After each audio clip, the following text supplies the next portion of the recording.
Derecho, el derecho del extranjero. El uso del derecho extranjero y del derecho internacional por parte del Tribunal Constitucional. Resumen. Sobre la base de doble perspectiva, de derecho comparado en orden al empleo de elementos extrasistémicos o no nacionales por los jueces constitucionales en su argumentación, y de la doctrina constitucional que considera sistemas constitucionales abiertos y no centrados en sí mismos y cerrados, analizaremos si el Tribunal Constitucional chileno utiliza el derecho constitucional y la jurisprudencia constitucional de otros países latinoamericanos y europeos, como asimismo, el derecho convencional internacional de los derechos humanos y las resoluciones de sus órganos de aplicación. Asimismo analizaremos los motivos por los cuales el Tribunal Constitucional hace uso del derecho y la jurisprudencia extranjera e internacional durante el periodo 2006-2007. Introducción.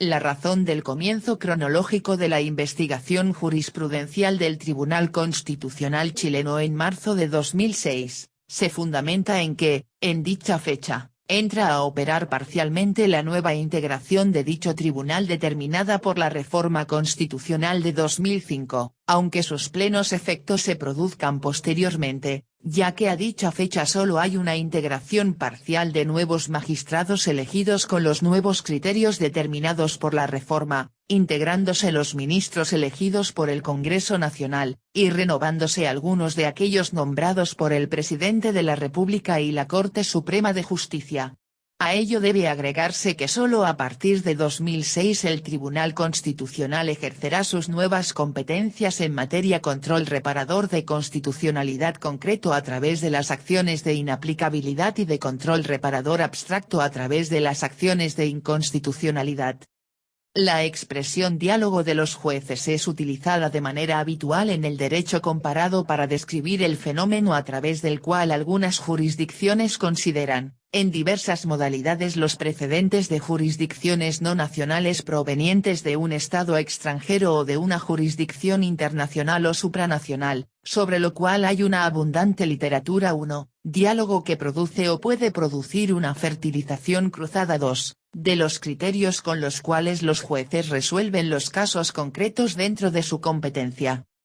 En materia de diálogos jurisdiccionales puede distinguirse los diálogos horizontales, que son aquellos que se desarrollan entre tribunales de un mismo nivel, donde el diálogo es libre y espontáneo, de uso voluntario, ya que no deriva de ninguna obligación internacional ni constitucional. Esta circulación jurisprudencial de carácter horizontal que utiliza el derecho constitucional extranjero y la jurisprudencia de otras jurisdicciones constitucionales nacionales es un fenómeno jurídico que se ha desarrollado en las últimas décadas, a lo cual han contribuido las nuevas tecnologías informáticas, las cuales permiten conocer con facilidad las sentencias de las jurisdicciones extranjeras a través de las respectivas páginas web con las sentencias a texto completo, como asimismo, las reuniones formales de intercambio de reflexiones entre los órganos jurisdiccionales de carácter constitucional tanto en el contexto latinoamericano, como iberoamericano y la Comisión de Venecia.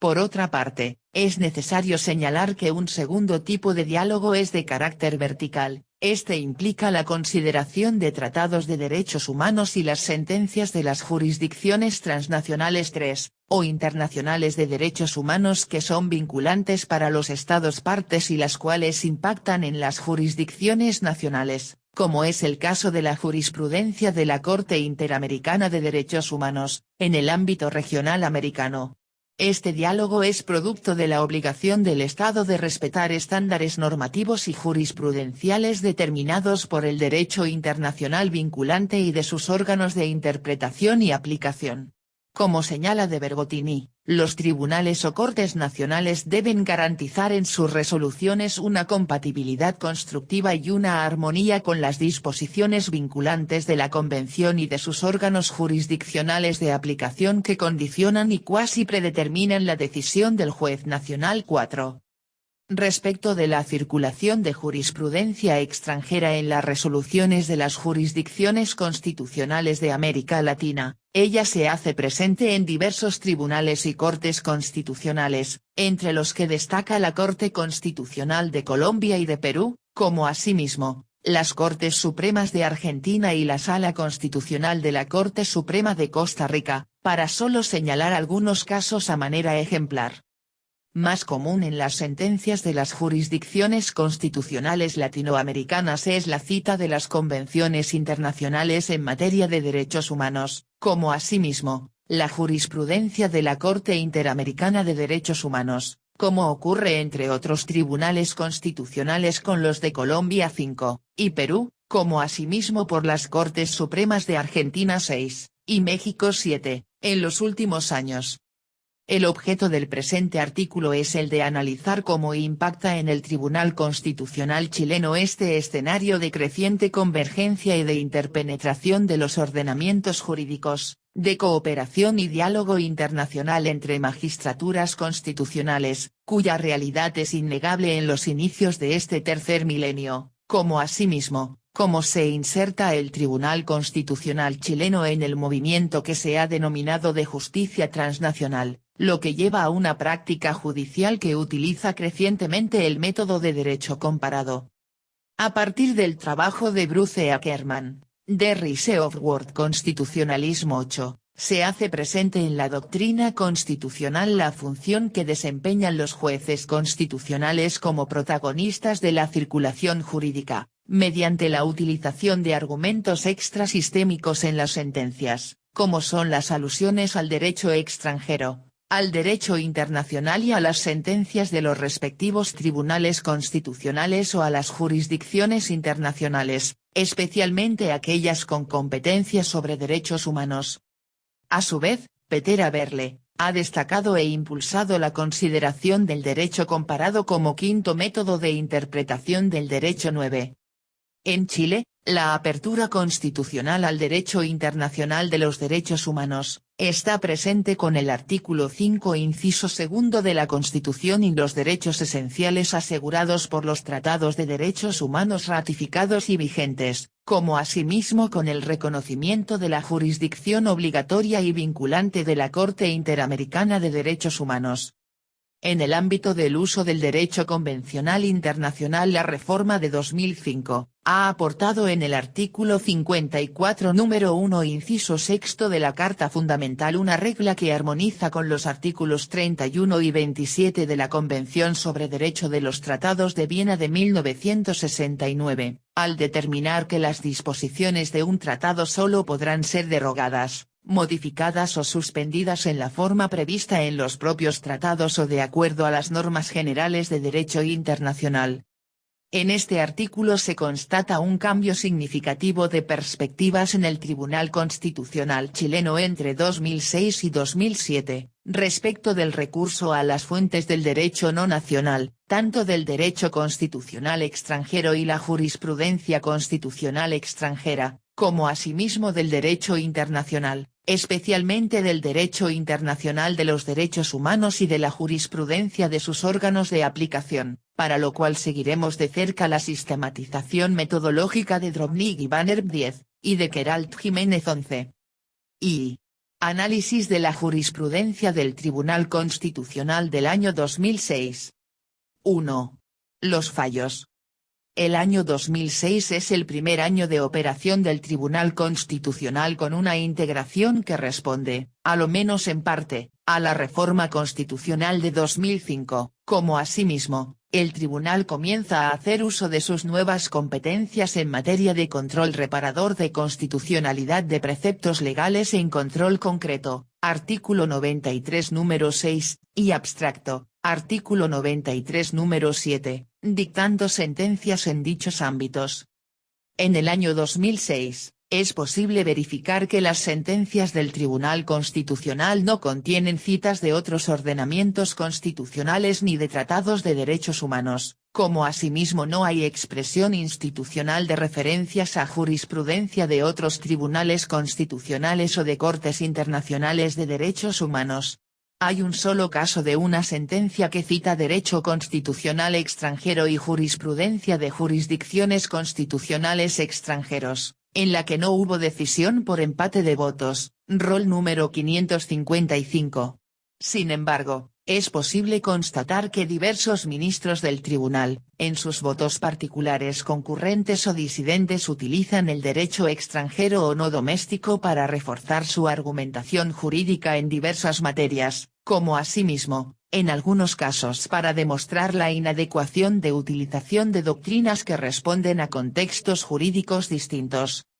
Las citas están referidas a sentencias del Tribunal Constitucional Español, roles número 479, 480 y 546, en materia de predeterminación legal de conductas y sanciones en derecho sancionador penal y administrativo. Mientras en otro voto concurrente de la sentencia rol número 480 y 546 se determina que los valores de la democracia constitucional no exigen asimilar el principio de la legalidad del derecho penal al administrativo sancionador, si bien los ordenamientos alemán y español acogen la aplicación del principio del derecho sancionador penal en su aplicación al derecho sancionador administrativo, otros ordenamientos como los de Francia e Italia no lo hacen. Asimismo, el ministro Jorge Correa en rol número 480 plantea que la asimilación de la norma respectiva de la Constitución española no puede traspasarse al derecho constitucional chileno ya que el primero sujeta toda sanción y no solo las penas como lo hace el chileno al principio de legalidad. En sentencia rol número 546, referente a la institución del solve et repete, en la que no hay decisión por empate de votos, el grupo de ministros que no considera inaplicable por inconstitucional en el caso concreto en análisis el solve et repete, hacen alusión a sentencias del Tribunal Constitucional de España que no consideran inconstitucional la aplicación de dicha institución en algunos casos específicos en materia laboral, como asimismo, a legislación de Argentina y Estados Unidos que contienen la institución en materia tributaria, bajo la fórmula pague primero, litigue después. También citan sentencia del Tribunal Constitucional de Italia y de la Corte Suprema de Colombia que sí lo consideran inconstitucional. Dichos ministros llegan a la conclusión de que el solve et repete no es constitucional en sí mismo, debiendo ser analizado en sus efectos en cada caso, no siéndolo en el caso analizado. Los otros 5 ministros del tribunal consideran que el solve et repete es inconstitucional solo sobre argumentaciones de derecho constitucional chileno. En sentencia rol número 555, el requirente demanda la inaplicabilidad por inconstitucionalidad del artículo 116 del Código Tributario que posibilita la delegación de jurisdicción de los directores regionales de impuestos internos en funcionarios subordinados para actuar como tribunal tributario, lo que considera contrario al debido proceso constitucional y al artículo 8 de la Convención Americana de Derechos Humanos. El Tribunal Constitucional resuelve el requerimiento determinando la inaplicabilidad por inconstitucionalidad de la delegación de jurisdicción de los directores regionales de impuestos internos en funcionarios inferiores, en un fallo que más tarde permitirá de oficio al mismo Tribunal Constitucional determinar la expulsión de dicha norma legal del ordenamiento jurídico, como asimismo, llevará al gobierno a desarrollar tribunales tributarios especializados. La sentencia no analiza ni argumenta en torno al artículo 8 de la Convención Americana de Derechos Humanos, ni utiliza jurisprudencia de la Corte Interamericana de Derechos Humanos. 2. Conclusiones sobre los fallos. Puede señalarse que el Tribunal Constitucional en 2006, en sentencias de inaplicabilidad no aplica consideraciones de derecho internacional de derechos humanos contenidas en tratados internacionales sobre la materia en su argumentación jurídica específica. El Tribunal Constitucional tampoco utiliza en el periodo jurisprudencia de sus órganos de aplicación de la Convención Americana sobre Derechos Humanos ni de los Tratados de Naciones Unidas. Las menciones que se encontraron en unos pocos fallos al derecho no doméstico se refieren solo a citas o reflexiones alusivas al derecho constitucional extranjero y a la jurisprudencia extranjera, realizadas en forma espontánea y voluntaria, pero ellas se encuentran solamente en votos concurrentes, roles número 479, 480 y 546.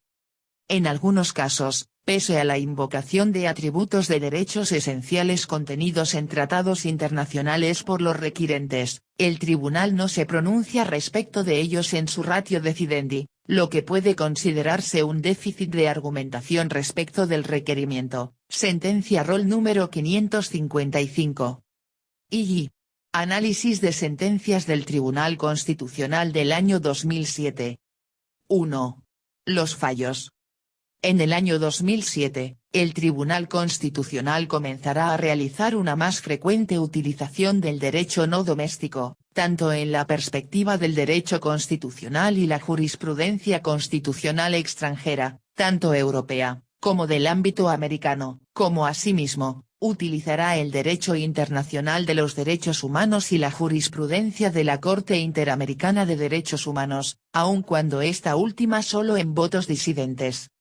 Entrando a un análisis cuantitativo más fino, puede señalarse que durante el año 2007 el Tribunal Constitucional, en sus sentencias en que entra a resolver el fondo de los requerimientos presentados en acciones de inaplicabilidad por inconstitucionalidad, en 3 sentencias utilizan normas de derecho constitucional extranjero de Estados Unidos, Alemania, España, Francia e Italia. Roles número 718, 759 y 773. Una sentencia se refiere a concepciones sobre justicia administrativa en el derecho positivo de diversos estados en referencia abstracta y sin precisión. Rol número 616. Respecto de las citas de jurisprudencia de otros tribunales constitucionales, puede establecerse, 12 sentencias citan jurisprudencia del Tribunal Constitucional Español, roles número 519, 527, 549, 576, 616, 664, 718, 759, 773, 783, 786, 790, en 3 sentencian cita jurisprudencia de la Corte Constitucional Alemana, roles número 616, 786, 790, en 3 sentencias cita jurisprudencia del Consejo Constitucional francés, roles número 616, 664 y 786. En 2 sentencias cita jurisprudencia del Tribunal Constitucional de Italia, roles 616 y 786, en 2 sentencias cita jurisprudencia del Tribunal Constitucional de Perú,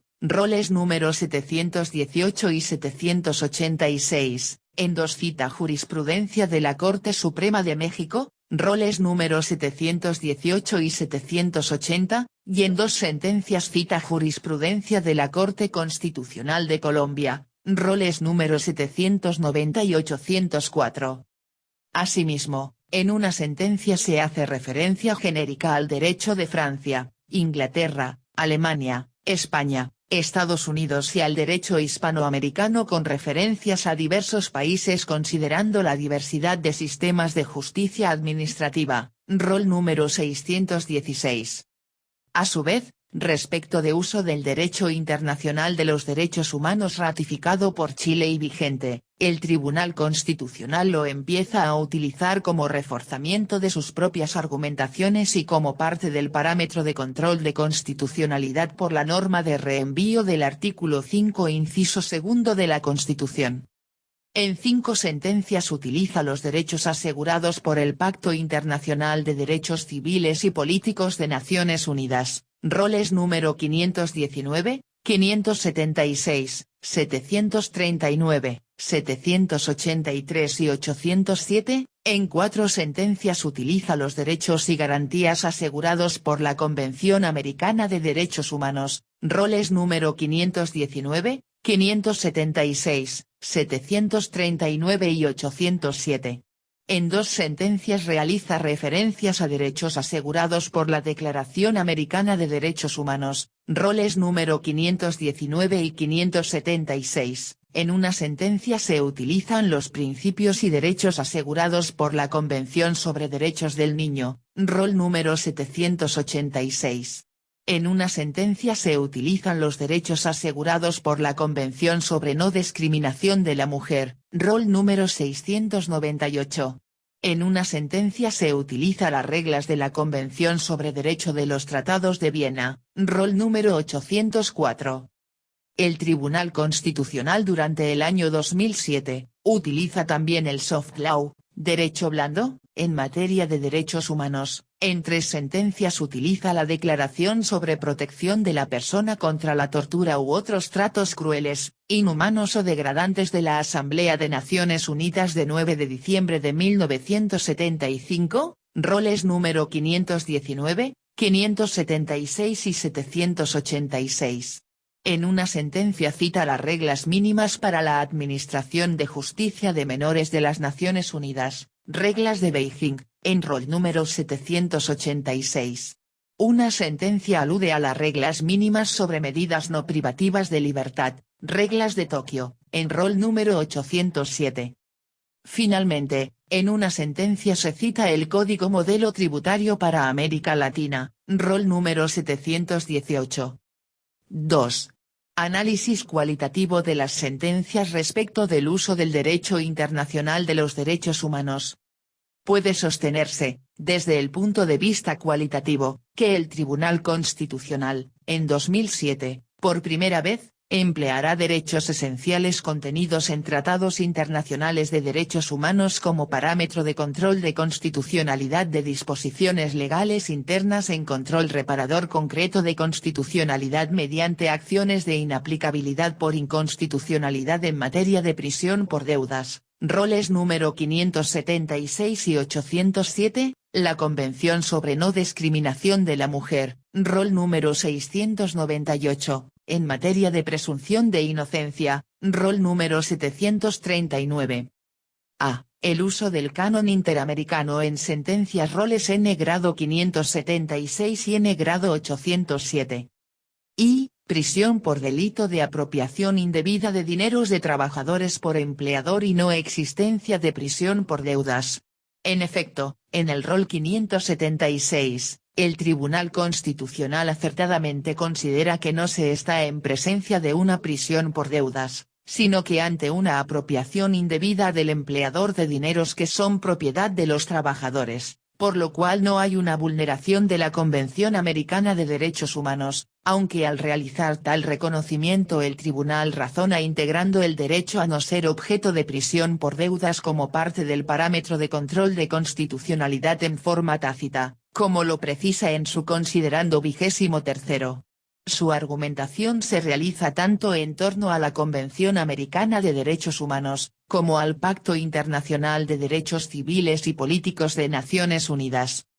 El Tribunal Constitucional abunda en razonamientos del por qué la norma legal chilena no vulnera las obligaciones en materia de respeto y promoción de derechos humanos contenidos en la Convención Americana de Derechos Humanos y al Pacto Internacional de Derechos Civiles y Políticos, a la cual reenvía el artículo 5 inciso segundo de la Constitución, como reflexiona el Tribunal en su considerando 25 y 6, que por lo demás y a mayor abundamiento, contrariamente a lo sostenido por la requirente, el precepto legal en cuestión se encuentra en armonía con los deberes impuestos al Estado en materia de derechos esenciales que emanan de la naturaleza humana, tal como lo ordena el artículo 5 inciso segundo de la Constitución Política de la República, particularmente respecto de diversos tratados internacionales que prohíben la denominada prisión por deudas. En efecto, el artículo 11 del Pacto Internacional de Derechos Civiles y Políticos establece que, nadie será encarcelado por el solo hecho de no poder cumplir una obligación contractual, esto es, una deuda emanada de un contrato civil.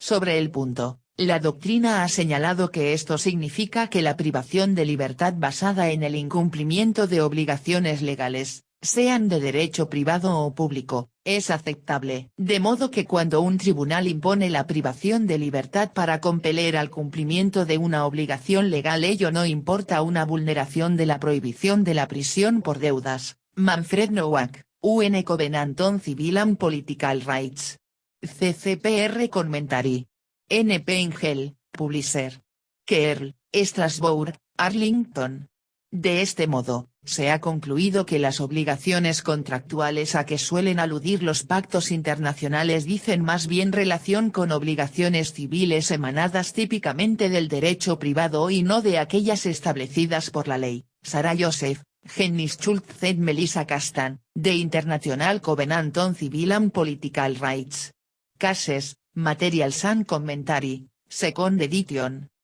En el mismo sentido, el Tribunal Constitucional Español ha sentenciado que solo puede hablarse con propiedad de prisión por deudas cuando la insolvencia tiene su base en el incumplimiento de una obligación contractual, 230.991, que en armonía con lo anterior, la Declaración Americana de Derechos Humanos, antecedente directo del Pacto de San José de Costa Rica, en su artículo 25, inciso segundo, prohíbe ser detenido, por incumplimiento de obligaciones de carácter netamente civil. Precisamente por lo mismo, el Convenio Europeo para la Protección de los Derechos Humanos y las Libertades Fundamentales admite la posibilidad de la detención o privación de libertad por desobediencia a una orden judicial o para asegurar el cumplimiento de una obligación establecida en la ley.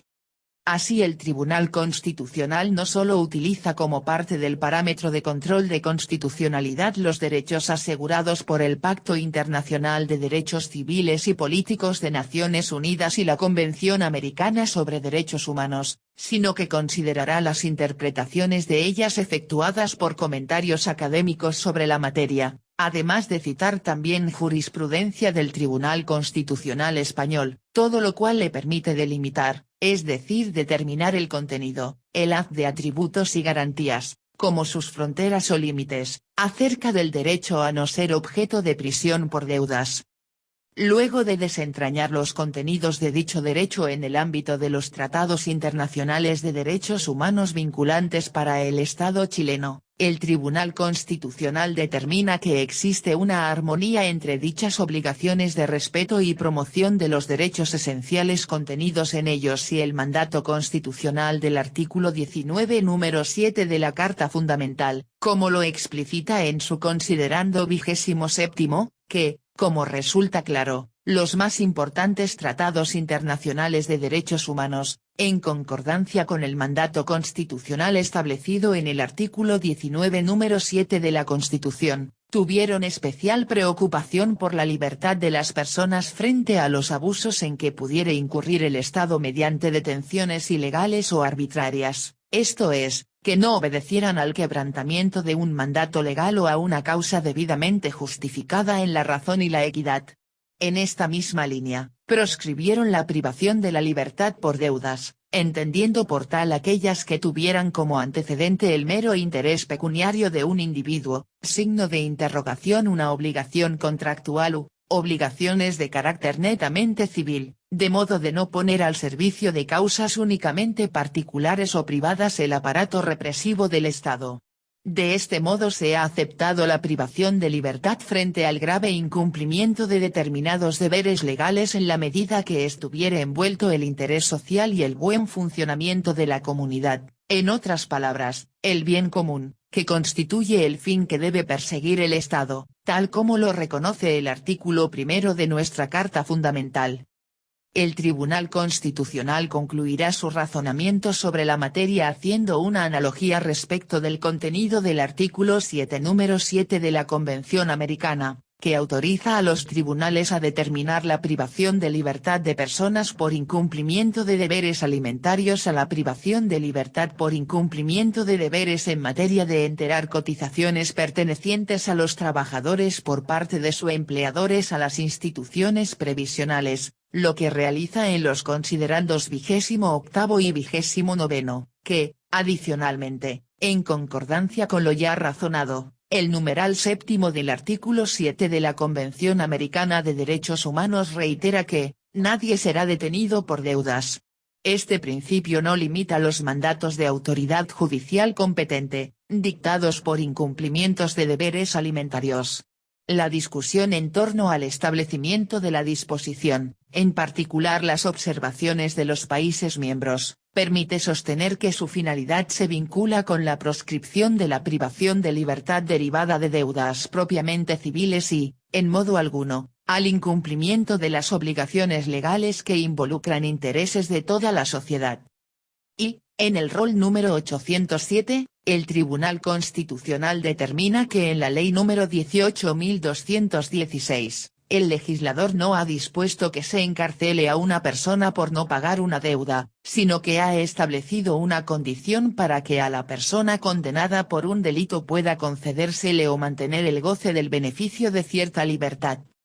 El requirente, don Cristian Arias, en representación de don Libertino Rivas Poblete, ha formulado una acción de inaplicabilidad por inconstitucionalidad, planteando que los artículos impugnados, 17 letra d, y 19 de la Ley número 18.216, resultan contrarios a la prohibición de prisión por deudas, consagrada en el artículo 7.7 de la Convención Americana sobre Derechos Humanos y el artículo 11 del Pacto Internacional de Derechos Civiles y Políticos y al principio de igualdad ante la ley contemplado en el artículo 19 número 2 de la Constitución.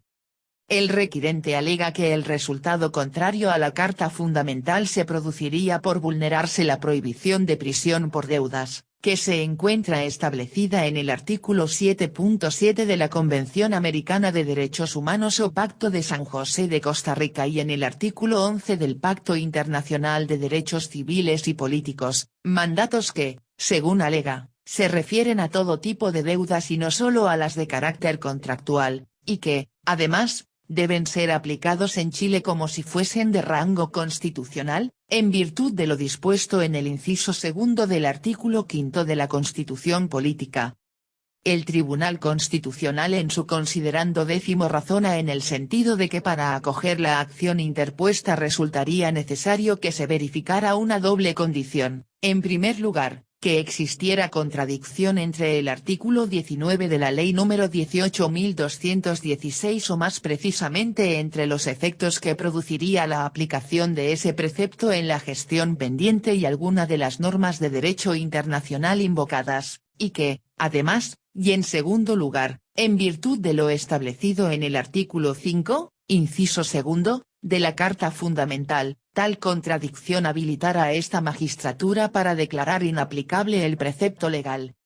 El tribunal parte por analizar el texto de los derechos asegurados convencionalmente en el Pacto Internacional de Derechos Civiles y Políticos y la Convención Americana sobre Derechos Humanos en el considerando 11º y 13º, que el artículo 7.7 del Pacto de San José de Costa Rica prescribe, nadie será detenido por deudas. Este principio no limita los mandatos de autoridad judicial competente dictados por incumplimientos de deberes alimentarios. Por su parte, el artículo 11 del Pacto Internacional de Derechos Civiles y Políticos dispone, nadie será encarcelado por el solo hecho de no poder cumplir una obligación contractual. Que, como puede apreciarse, las normas de derecho internacional que se invocan como infringidas no son idénticas y la primera es más comprensiva que la segunda, en cuanto esta última solo prohíbe el encarcelamiento por obligaciones contraídas en virtud de un contrato, como expresa inequívocamente su texto.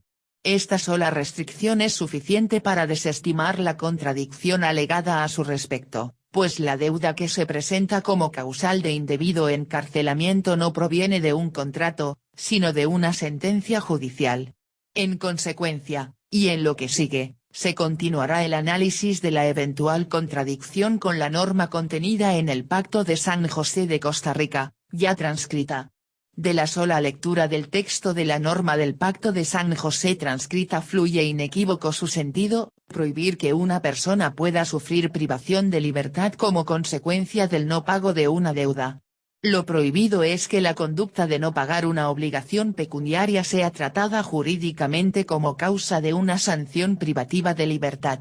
Por su parte, en la gestión pendiente y por aplicación de lo dispuesto en el artículo 19 de la Ley número 18.216, el requirente no está en riesgo de sufrir privación de libertad en razón de no pagar una deuda, sino que la causa de su eventual pérdida de libertad es la comisión de un delito, el de manejo en estado de ebriedad causando la muerte de María Isabel Vázquez Muga, hecho establecido por la sentencia judicial ejecutoriada dictada por el Sexto Tribunal Oral en lo Penal de Santiago con fecha 6 de diciembre de 2006. El pago de la indemnización constituye, en la especie, una condición para mantener vigente el goce de un beneficio, el de la libertad vigilada en el modo de cumplir la sentencia impuesta. A través de lo prescrito en la Ley número 18.216, el legislador no ha dispuesto que se encarcele a una persona por no pagar una deuda, que es la conducta prohibida por la norma del derecho internacional invocada, sino que ha establecido una condición para que a la persona condenada por un delito pueda concedérsele o mantener el goce del beneficio de cierta libertad. No se infringe la norma internacional si una de las condiciones para conceder y luego para mantener el beneficio carcelario es el pago de la indemnización civil derivada de los daños del delito, pues el incumplimiento de ese pago no es causa de la privación de libertad, sino el delito que lo antecede.